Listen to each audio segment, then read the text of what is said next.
what's up, guys? It's Claudio here, and we're back at the Hincapie Series. This is day 3, the road race at Shoals. The 4-5 race. What a race. It's great to be back on the road. Haven't done a road race in a while. And this was 3 laps. Each lap was 15 miles.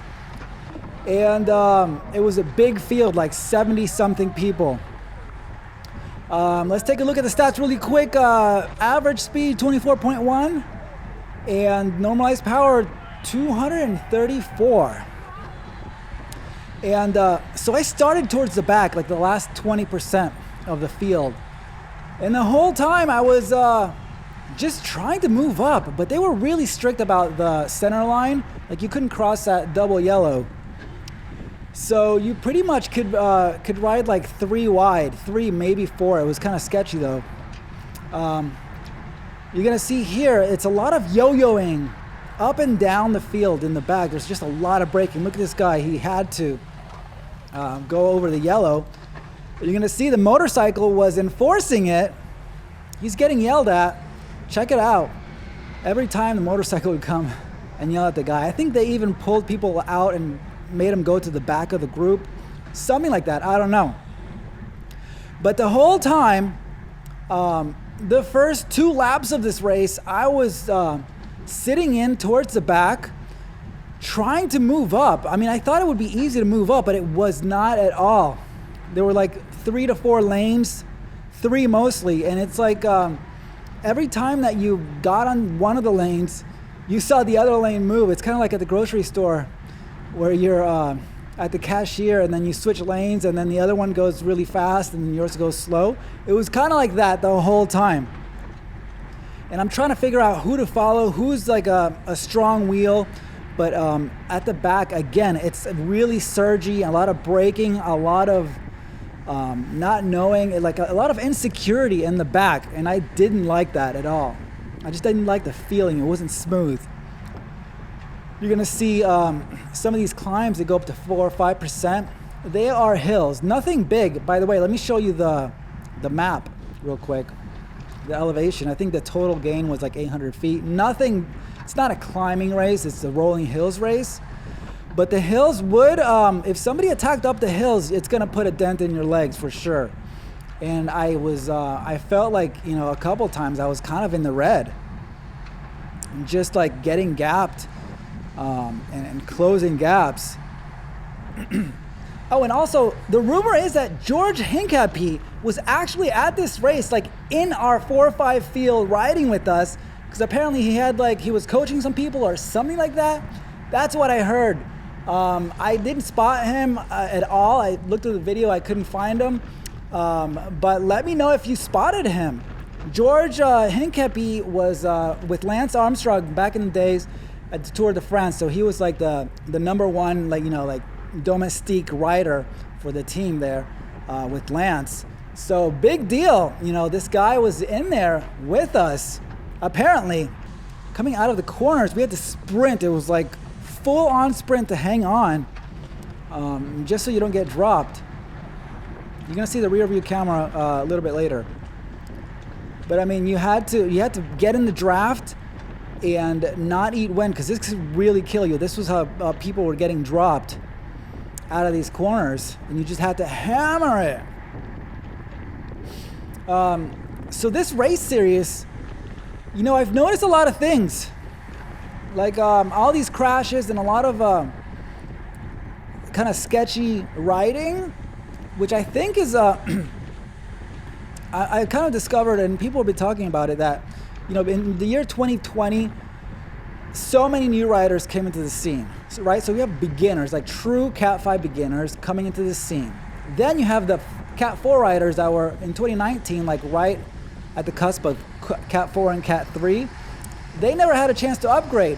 So during 2020, they trained their butts off and they got really strong. So now you have people in here that are true Cat 3 riders, but didn't upgrade yet. And they're strong as hell. So you have really strong riders and really beginner riders all in the same field.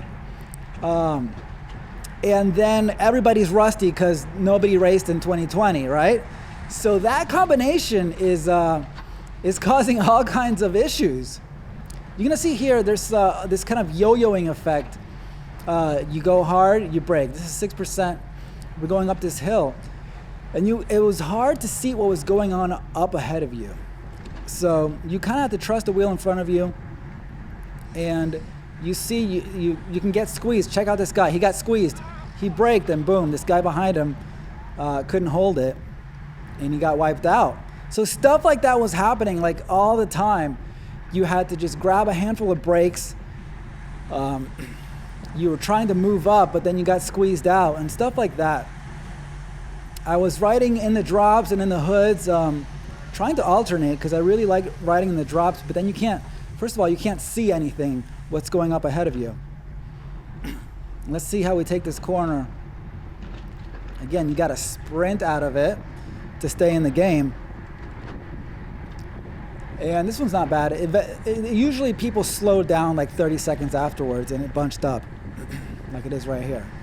So there's a lot of coasting, but there's a lot of surging, a lot of figuring out who's who to follow, how to move up. And we're in here figuring things out. At this point, there was some point in the race where I was like, okay, this is just going to be a survival race. It's, when you're in those races that are hard and you're like, I'm happy to finish with the group, whatever.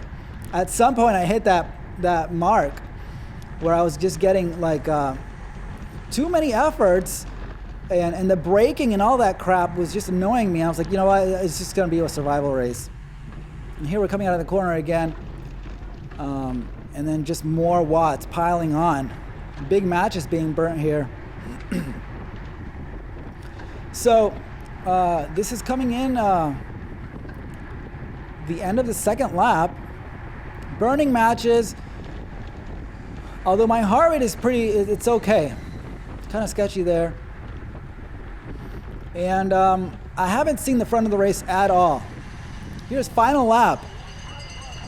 Final lap, and now everybody is really like on edge here. People are throwing water bottles. Okay, things are getting real. We want to move up. Everybody wants to move up. All the people in the back that are fresh, kind of, if they manage to avoid all that, they're moving up. Here I am trying to come in through the inside, trying to find ways, and I can't really make it happen. So there's a lot of that. Everybody, you see like new faces all over the place. Like, where did these guys come from? Oh, they were way in the back, and now they're trying to move up. So we're going in through these things. These hills are a place where people can attack. Let's check out this corner here. How we take it. And if you don't grab a wheel right away and you end up eating wind, this will cost you. This will really hurt you. You gotta stay out of the wind on these corners, these surges, or you're gonna have to go 30 miles an hour in the wind, which that hurts. You can see people are trying to slot in. This guy in front of me, I don't know if he has a wheel yet. He's just trying to slot in. But again, you count to 30 and then those surges are gone. And let's see what we have here. Is this the hill? This might be a hill that I was really, I had to go deep in. Let me see what I did. No, I grabbed brakes there. This is only the 3% one. So you can tell the kind of riding that I'm doing. I'm trying to move up. You can tell I'm going through the outside. And you could probably muscle your way through the middle. I make some grounds there, but then I start going backwards again. You could, if you had the guts, muscle your way through the middle, and people will let you in this kind of Cat 5 environment. Cat 5, Cat 4. But man, it would take a lot of confidence to do that. Because just the nature of this, you might spook people out and they get squeezed and then they grab brakes and then they wipe out the whole thing. So, not a good idea. Let's see this. Let's see what we have. Okay, I remember this climb, this hill was a big moment because I went deep here. I went deep and I knew that this would make the selection, kind of like the final 30 riders for the rest of the race. And I did a really good job getting up there, staying in there. My heart rate goes all the way up to 170. And remember, I was gassed here for like a good 10 seconds.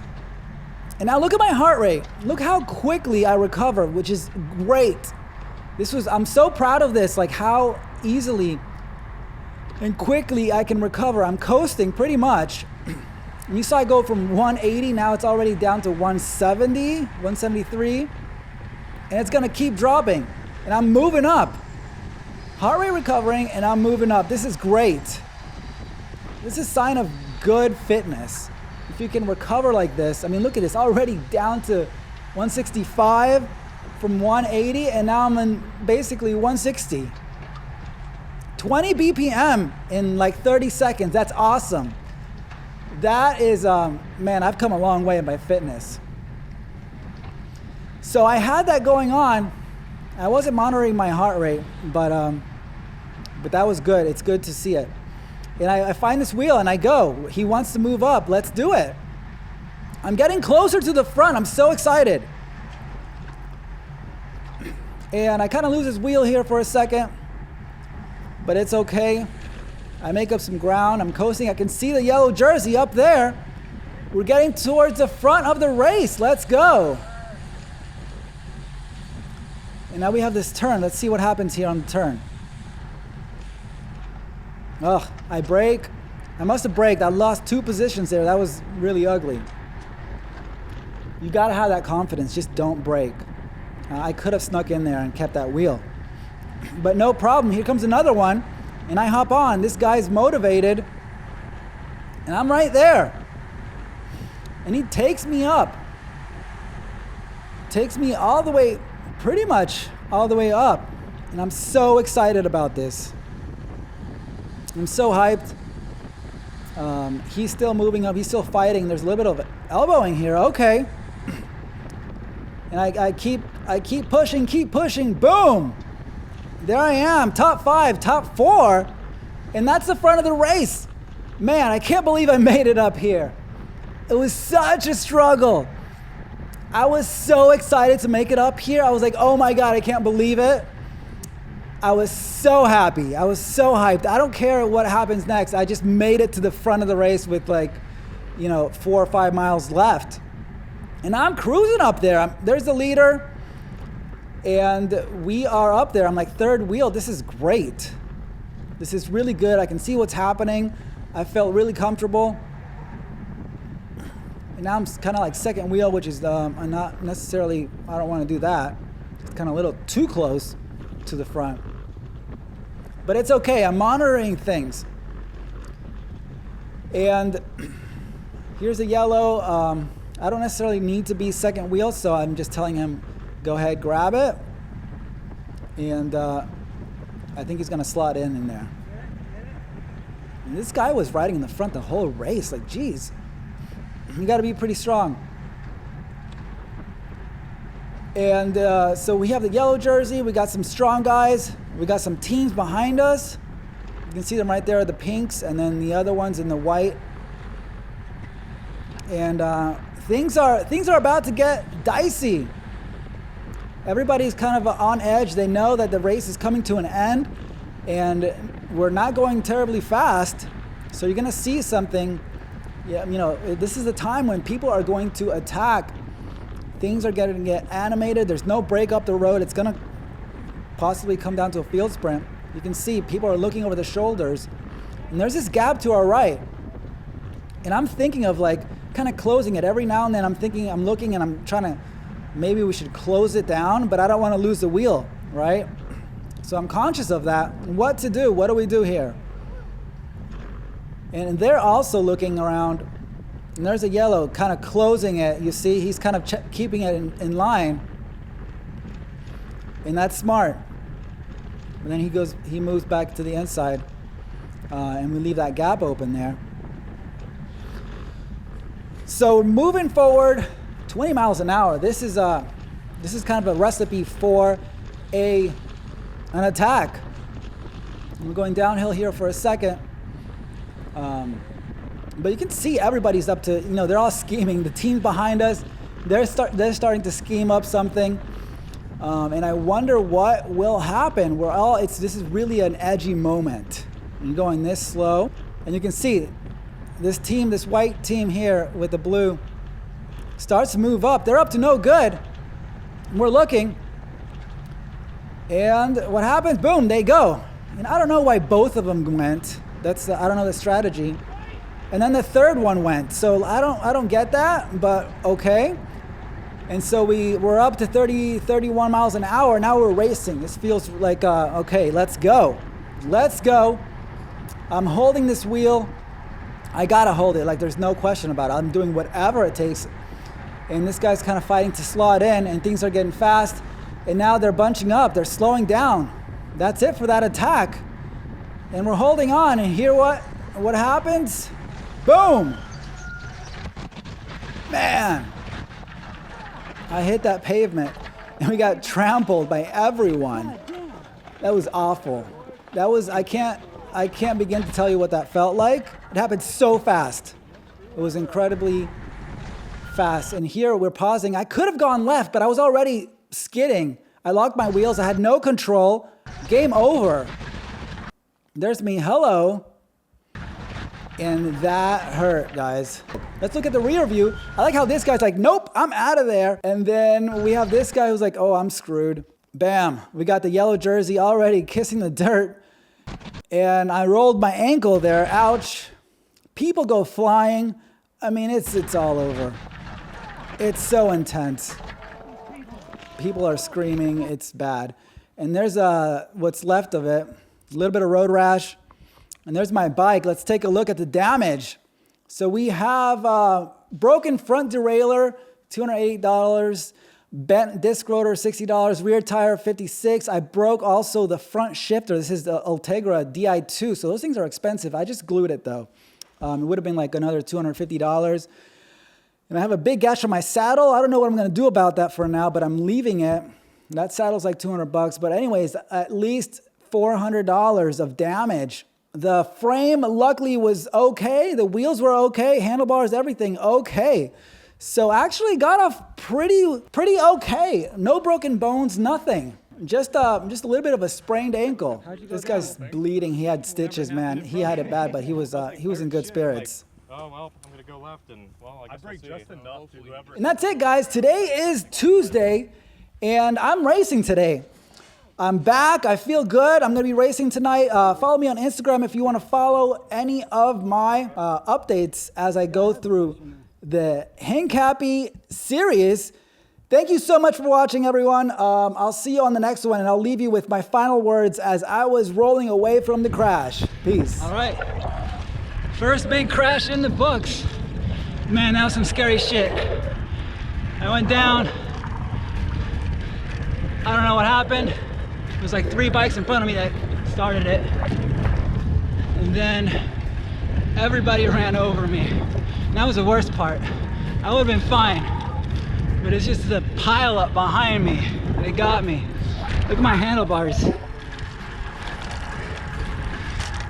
But everything was okay. No broken bones. I got a sore ankle, sore legs. My hip kind of hurts. I don't think I hit my head. But I survived another day. Let's see how quickly I can bounce back from this one.